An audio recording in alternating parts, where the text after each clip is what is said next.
আমরা নবীর দুশমন, আমরা নবীর দুশমন, আমরা জিলাফির দুশমন হইতে পারি, রাসূলের দুশমন না। আমরা রাসূলুল্লাহ সাল্লাল্লাহু আলাইহি ওয়াসাল্লামের দুশমন না।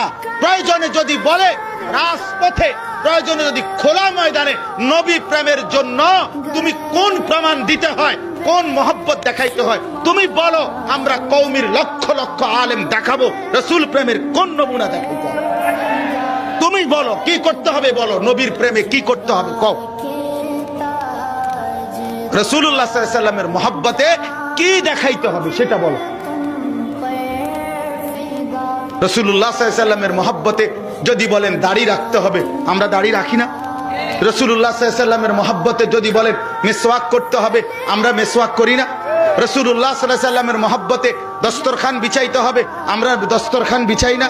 রাসূলুল্লাহ সাল্লাল্লাহু আলাইহি ওয়াসাল্লামের মহব্বতে দুরূদ সালাম পড়তে হবে, আমরা দুরূদ সালাম পড়ি না।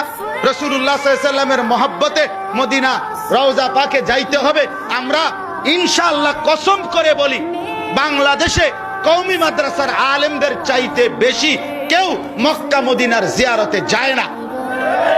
সারা বাংলাদেশের আলেম সব কওমি মাদ্রাসার, সব মদিনার মধ্যে মক্কার মধ্যে যেদিক দিয়ে হাঁটে দেখা যায় উলামায়ে কেরাম উমরায় আসছে মাহে রমজান পালন করতে। এরা সব রাসূলের দুশমন হয়ে গেল।